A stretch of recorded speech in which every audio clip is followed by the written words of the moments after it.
The Absolute books have been on fire, and this latest installment is no exception. Right from the start, Absolute Superman delivers a fresh, gripping take on the Last Son of Krypton, blending rich world-building with high-stakes storytelling.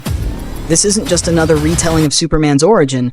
This is a ground-up reinvention that redefines who Kal-El is and where he comes from. The issue opens years ago, 9 million light-years from Earth, with Kal-El narrating that Krypton was ruled by sprawling cities, filled with advanced science and ancient law.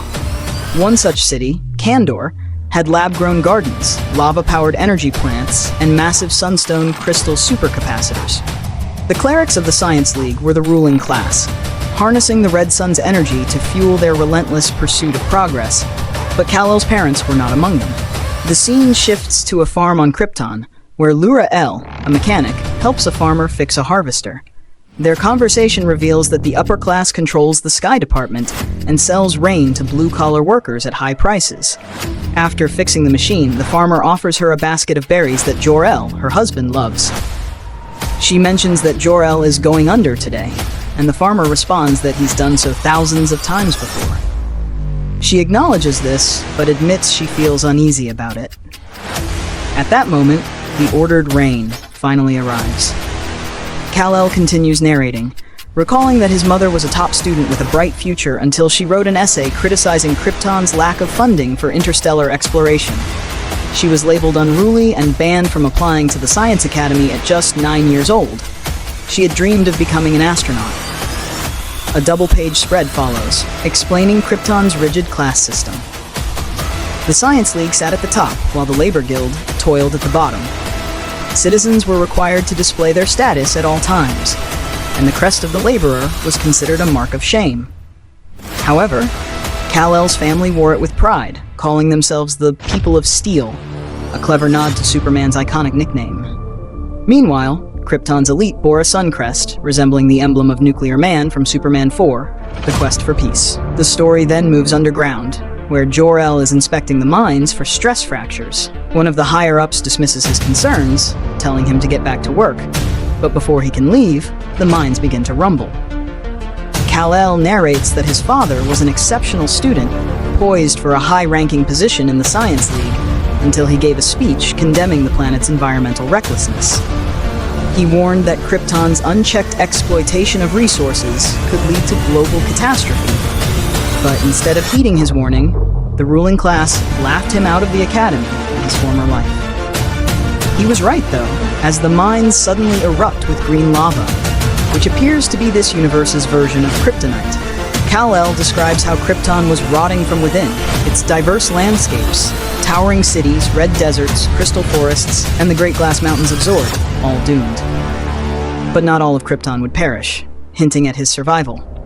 The present-day storyline then takes us to Brazil, where Kal-El narrates that migrant workers are forced by the Lazarus Corp, a militarized group of peacemaker soldiers, to mine diamonds in asbestos-filled caves for minimal pay. One day, they enter the mine and find that all the diamonds have already been extracted and crushed, with no dust in the air. Confused, they wonder who did it, but one worker urges them to remain silent and simply take their pay. Outside, peacemakers suspect something is amiss and question the workers. The story flashes back to the previous night, showing Kal-El, disguised as an outsider, secretly helping them. Back in the present, peacemakers violently interrogate the miners, but one of their leaders notices that one worker is missing. We then see Kal-El charging up using a solar panel and cables connected to his suit, while his AI assistant warns him that peacemakers are approaching. Kal-El reflects on years of running across the planet, witnessing the same oppression and suffering at the hands of Lazarus Corp. The soldiers barge in, but he delivers a powerful punch, sending their vehicle flying. His AI warns him against fighting, noting that this planet is dangerous and urging him to leave. However, Kal-El refuses, believing he must protect the workers. He takes on the peacemakers, while his AI notes that their weapons and armor contain alien technology. As he fights, it warns that his solar reserves are low. Just as Kal-El prepares to flee, he is struck by Lazarus drones and captured by reinforcements. Among them is Lois Lane, now an agent of Lazarus, who points a gun at him and calls him Superman, inadvertently giving him his iconic name. The scene shifts to a military base in the Nevada desert, where a shadowy figure observes the events. It's Brainiac, revealed to be the mastermind behind Lazarus Corp. His lab contains bottled cities, with one screaming in agony, begging for death. Another scene shows the Kent family farmhouse in Kansas, now abandoned and owned by Lazarus Corp. The story then jumps back to Krypton, where Jor-El returns from the mines, having survived the explosion. He tells Lura they must be certain before warning the world about what he has discovered. He marvels at Krypton's beauty, fearing it will soon be gone. Lura realizes what he means and pleads with him to say it isn't true, but he frantically asks where their son is. She reassures him that Kal is safe as a young Kal-El, along with Krypto, runs to them. Jor-El, looking distraught, apologizes, while Lura insists they will get through it together, as green gas seeps ominously through Krypton's cracks. The first issue of Absolute Superman ends there, and it's an incredible start. This new take on Superman's mythology is fresh and compelling. For the first time, Kal-El isn't a noble-born Kryptonian, but comes from a blue-collar family, which could make for a more grounded and relatable character. The fact that he's old enough to remember Krypton before its destruction adds another layer of depth. His AI-powered, living armor suit is another brilliant addition that could lead to fascinating developments. The introduction of Lois Lane as a Lazarus agent suggests an intriguing dynamic. Will she become his ally or remain his enemy? Finally, the reveal that Brainiac is the villain behind Lazarus Corp and the exploitation of Earth raises the stakes significantly.